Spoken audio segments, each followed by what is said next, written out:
चलिए मित्रों, आपका अवध इंस्टीट्यूट में आपका स्वागत है। ठीक, चलिए आज पढ़ना है प्रयत्न के बारे में। संस्कृत का महासंगम चल रहा है। ठीक है, आज पढ़ रहे हैं प्रयत्न। प्रयत्न का मतलब ये होता है जिन वर्णों के उच्चारण के लिए, किन के लिए, वर्णों के उच्चारण के लिए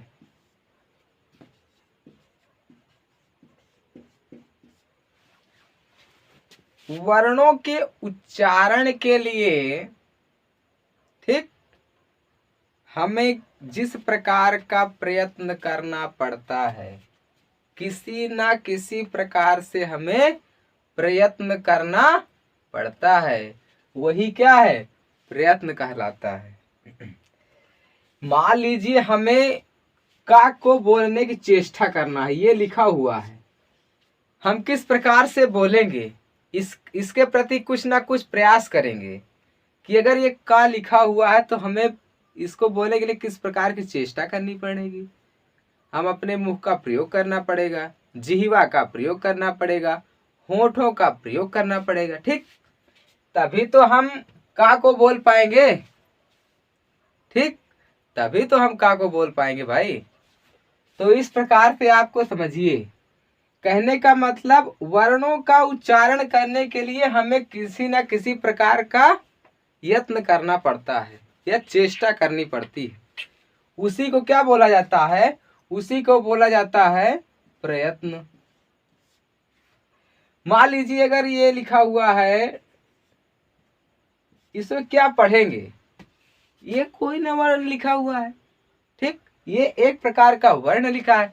क्या लिखा है, इसको बोलने के लिए हमारे मुख से हमें प्रयास करना पड़ेगा। इसको बोलने के लिए हमें चेष्टा करनी पड़ेगी कि हम इस वर्ण को किस प्रकार से बोलेंगे।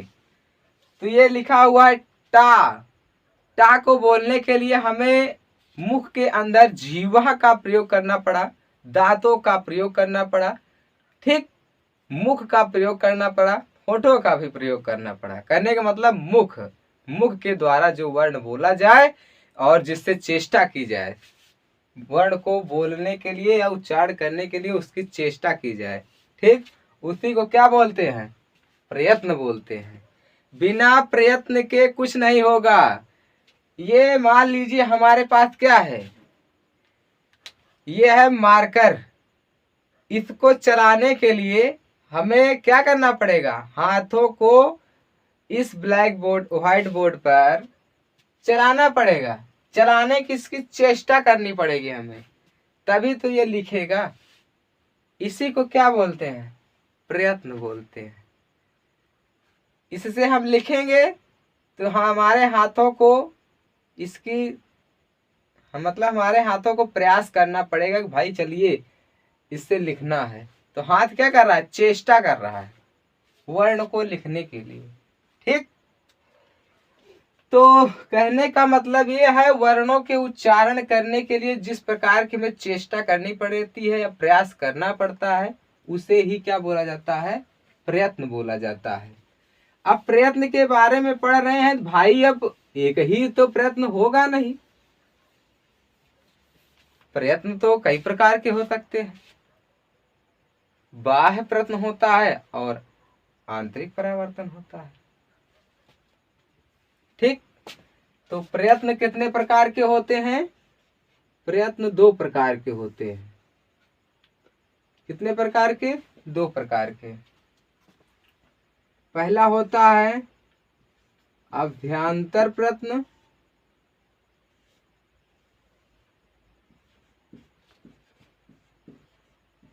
ठीक, और दूसरा क्या होता है, बाह्य प्रयत्न। ठीक, दो प्रकार के प्रयत्न होते हैं। पहला होता है आंतरिक प्रयत्न और दूसरा बाह्य प्रयत्न। अब हमें पढ़ना है कि अब ये दो प्रकार के प्रयत्न तो हो गए भाई। ठीक, अब इन दो प्रकार के प्रयत्न में भी कई प्रकार के प्रयत्न हैं। वर्णों के उच्चारण के लिए यह तो है ही नहीं है कि मान लीजिए कि सीमित है, का ही अकेल है, का को ही बोलना है, नहीं, इसके साथ हमारे 33 व्यंजन भी शामिल हैं, 33 वर्ण भी शामिल हैं, 13 व्यंजन स्वर शामिल हैं, नाना प्रकार के जो है प्रयत्न है। ठीक, तो ऐसा नहीं है कि हमें का तक ही सीमित रखना है। का में किस प्रकार की मात्रा है वो भी क्या है, मात्रा लगाना भी एक प्रकार का प्रयत्न है, मात्रा का उच्चारण करना भी एक प्रकार का प्रयत्न है। आगे चलिए पढ़ते हैं। जैसे अभ्यांतर प्रयत्न हमने पढ़ा। ठीक, तो अभ्यांतर जो प्रयत्न होता है ये कितने प्रकार का होता है? ये 5 प्रकार का होता है। कितने प्रकार का? 5 प्रकार का होता है बाह्य प्रयत्न, अभ्यांतर प्रयत्न। ठीक, पहला है अस्पृष्ट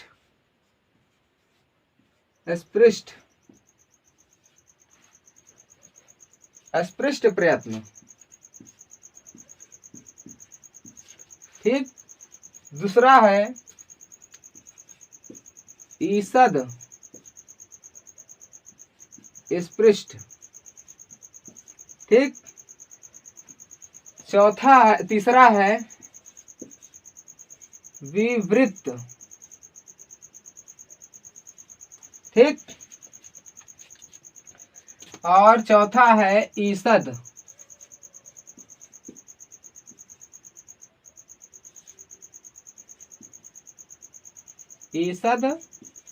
विवृत।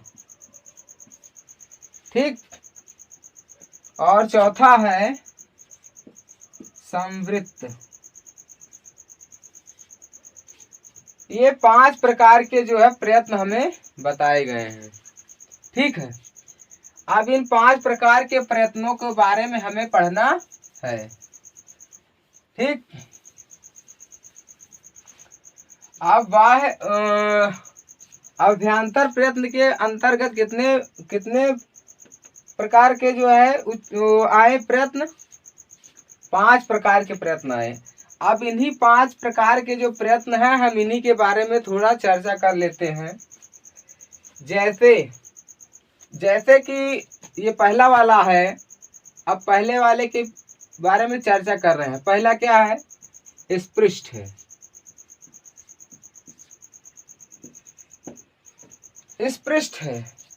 स्पृष्ट का मतलब स्पर्श, जो क्या करे, जैसे जिह्वा को तालु में क्या करता है? स्पर्श करता है। ठीक, तो उसे क्या बोलते हैं? स्पृष्ट बोलते हैं।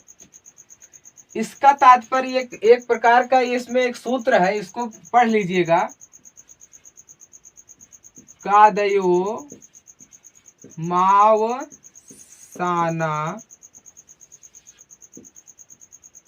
स्पर्शः। ये है हमारा एक मूल मंत्र। व्यंजन का है। व्यंजन कितने प्रकार के होते हैं? ठीक, तो ये हमारा मूल मंत्र है, कादियो मावसाना स्पर्शः। कहने का मतलब ये है कि का से लेकर के माँ तक जितने भी वर्ण आएंगे, क्या, का से लेकर माँ तक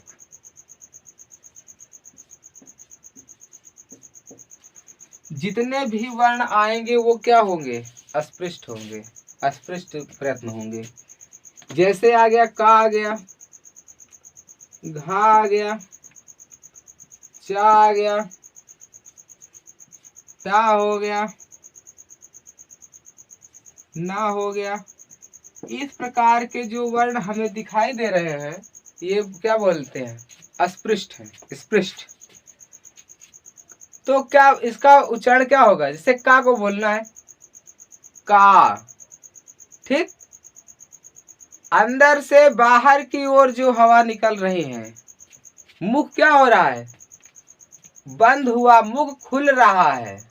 तो जो अंदर से प्रयास किया जाए, माँ, माँ बोलना है, माँ ना।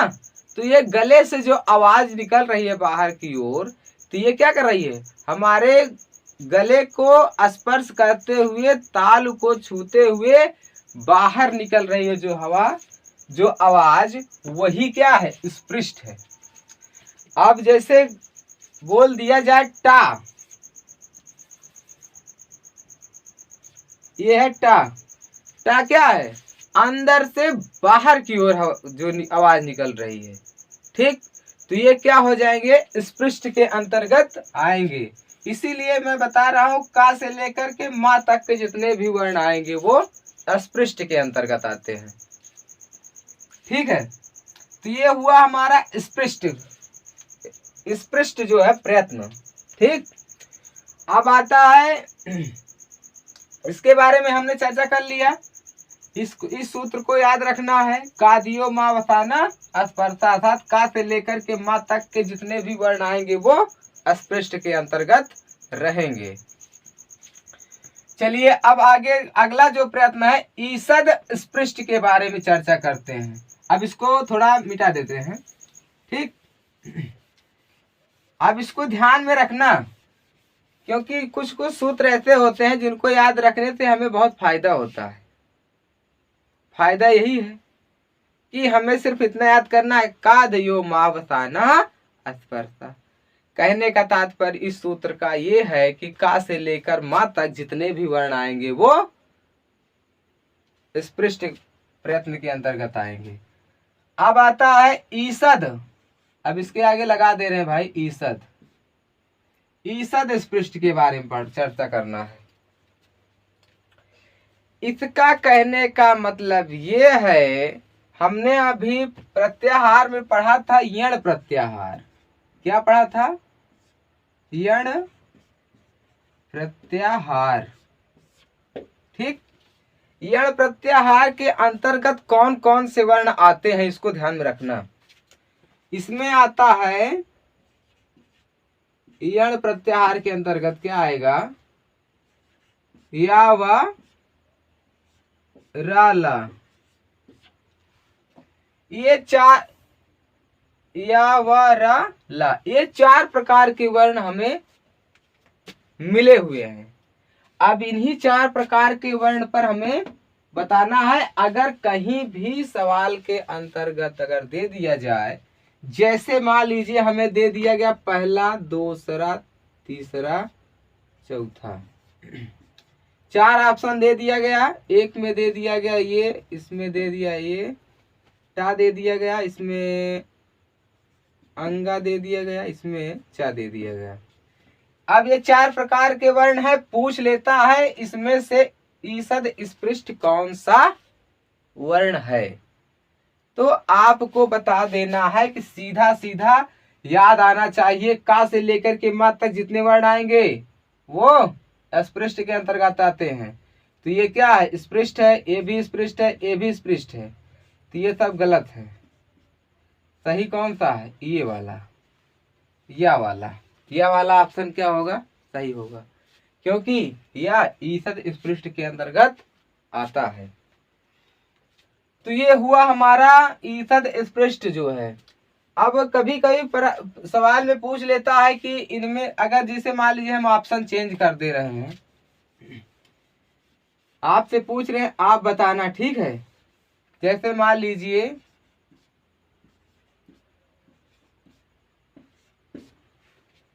अब चार प्रकार के ऑप्शन दे दिए, इसमें से पूछ लीजिएगा इनमें से कौन सा ईसद स्पृष्ट है।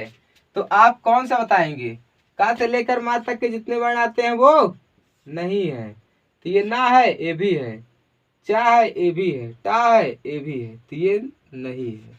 इसका मतलब यही हमारा आंसर है, ठीक। रा क्या है, हमारा आंसर है। अब हो गया, अब ईसद स्पृष्ट के बारे में पढ़ लिए। अब आता है विवृत्त के बारे में, ठीक।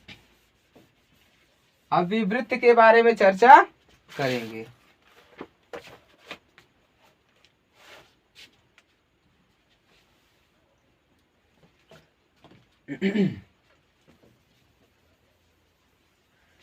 तो इसको सदैव ध्यान में रखना है कि अगर यण प्रत्याहार के अंतर्गत जो जो वर्ण आते हैं उनको ध्यान में रखना है कि मान लीजिए कभी कभी भूल बस हो जाता है तो आपको याद रहेगा कि यण प्रत्याहार के अंतर्गत जो वर्ण आता है वही ईसद स्पृष्ट कहलाता है। ठीक है ना, अब इतना तो याद रहेगा ही। अब आता है विवृत्त के बारे में पढ़ना है। विवृत्त, अब इसके बारे में पढ़ना है। अब इसको पढ़ना है, इसके अंतर्गत क्या क्या आता है। आप देखिए, अब हमने पढ़ लिया क्या, व्यंजन पढ़ लिया, उसके बाद स्पर्श व्यंजन पढ़ लिया, उसके बाद अब हम पढ़ते हैं स्वर के बारे में। ठीक, अब स्वर के बारे में आता है अगली जो चैप्टर मतलब अगला जो पड़ाव आता है हमारा विवृत्त के अंतर्गत, ये आता है स्वरों का कमाल है। इसमें जो स्वर, जितने भी स्वर आते हैं, क्या जितने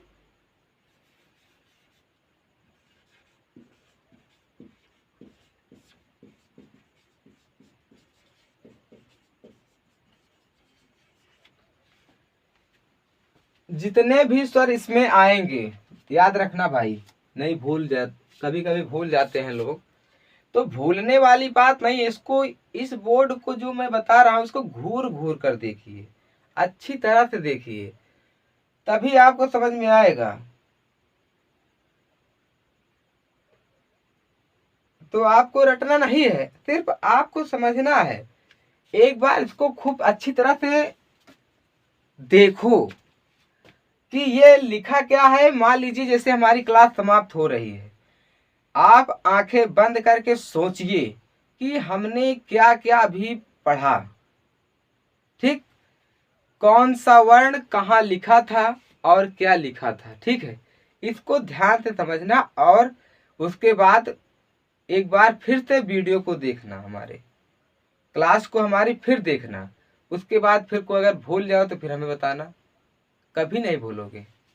ठीक, अब कह रहा है जितने भी स्वर आते हैं, संस्कृत में स्वर कितने हैं, संस्कृत में स्वर कितने हैं, 9 स्वर हैं। 9 स्वर में अगर कोई भी आते हैं इनमें से तो जान लीजिए वो क्या है, सब ईसद वो विवृत्त है। अगर आ गया तो भी क्या है, ये भी विवृत्त है। ठीक, अब इसको समझ में आ गया। अगर दे दिया गया ए, आय दे दिया गया, तो आप समझ लीजिए कि ये सब क्या है, विवृत्त के अंतर्गत आते हैं। चलिए अब समझ में आ गया ना। जैसे मान लीजिए दे दिया गया, मैंने ऑप्शन दे रहा हूं, बताना।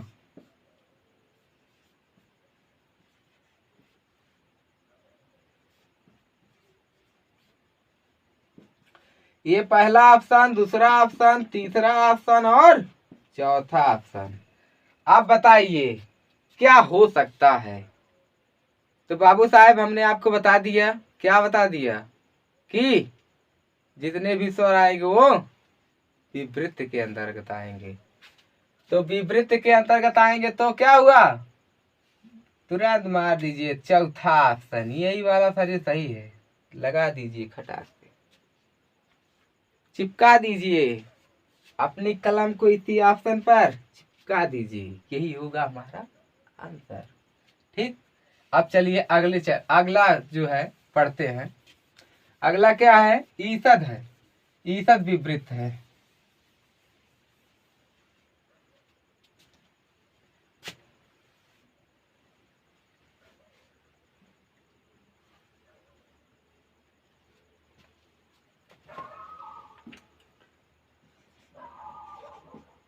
ईसद आता है,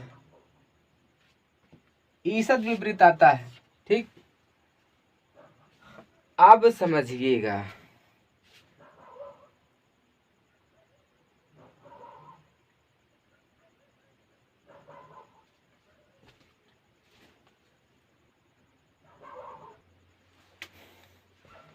तो अब इसमें देखिए ईसद आ गया। अब इसमें जो हमारे जो शब्द बने हुए हैं स स स, हाँ ठीक, इसको समझिए। कौन कौन से वर्ण है?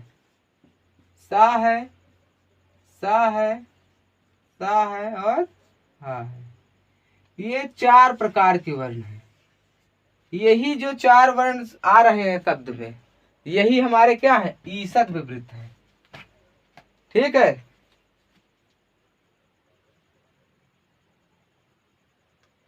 इस प्रकार के वर्ण को जो है जिह्वा, हमारी जो जिह्वा है, इसको क्या करते हैं? ऊपर उठाते हैं। सा, शा, शा, ठीक, और हा। ये जो वर्ण आए, यही कितने हैं? यही सब क्या है? यही है हमारे ईसद विवृत है। अब सबसे लास्ट आता है, अब इसको समझ लेंगे ना। अब याद रखना, यही जो 4 वर्ण है, इस वर्ण के अंतर्गत यही 4 वर्ण आते हैं। कौन कौन से? सा, सा, हा। इस वर्ण को उच्चारण करने के लिए जिह्वा को क्या करते हैं? जिह्वा के अग्रभाग को उठाते हैं, उठाकर ही बोला जाता है।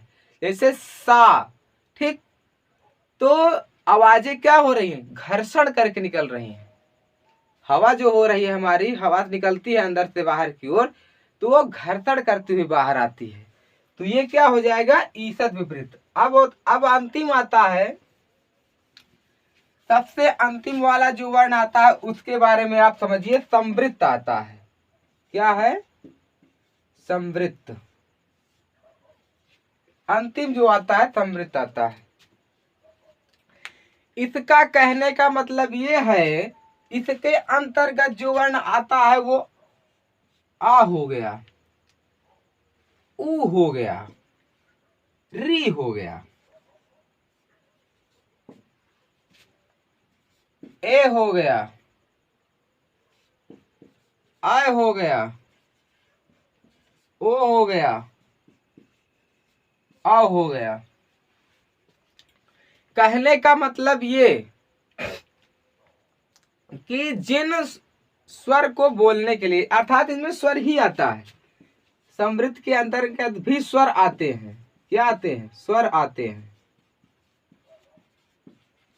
ठीक, इसके अंतर्गत भी क्या आता है? स्वर आता है। कहने का मतलब ये है कि संवृत्त जो कह रहा है, संवृत्त, इसमें भी क्या है? इसमें स्वर आते हैं। ठीक, स्वर आता है। स्वर का कहने का मतलब ये है, कहने का जिस वर्ण के उच्चारण के लिए हमें क्या करना है? वायु को धीरे धीरे छोड़ना है। वायु के मार्ग को बंद करके, मतलब वायु के जो मार्ग है, मतलब गला है, इसको क्या है? थोड़ा बंद करके जो है वर्ण निकलता है। जैसे आ, तो ये क्या है? ये जो कंठ है हमारा, ये बंद है, तो इससे कुछ हवा निकलती है घर्षण करते हुए, तो वो जो आवाज निकलती है वही संवृत्त कहलाता है, संवृत्त कहलाता है।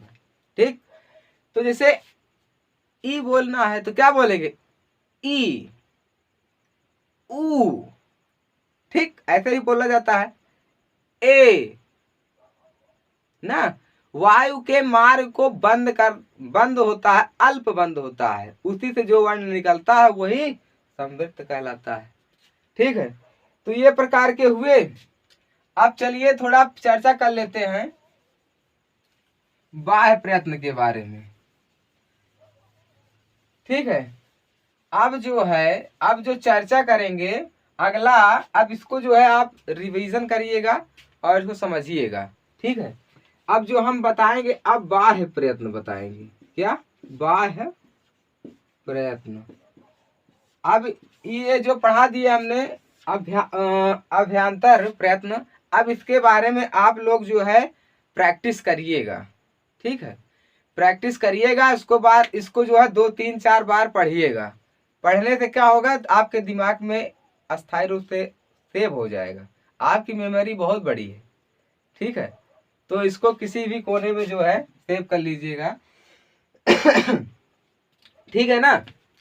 अब इतना समझ में आ गया। अब जो है अगले एपिसोड में हम आपको बताएंगे बाह्य प्रयत्न के बारे में। अब इसको आप जो है अभ्यांतर प्रयत्न के बारे में जितना हमने बताया 5 प्रकार का होता है। स्पृष्ट होता है, ईषद स्पृष्ट होता है, विवृत होता है, ईषद विवृत होता है और संवृत होता है। इसके बारे में आपको हमने बता दिया विस्तार रूप से। अब जो है प्रैक्टिस आपको करना है, अभ्यास आपको करना है। ठीक, चलिए अब क्लास को यहीं समाप्त करते हैं। अगली क्लास में जो है बाह्य प्रयत्न के बारे में बताएंगे। ठीक है।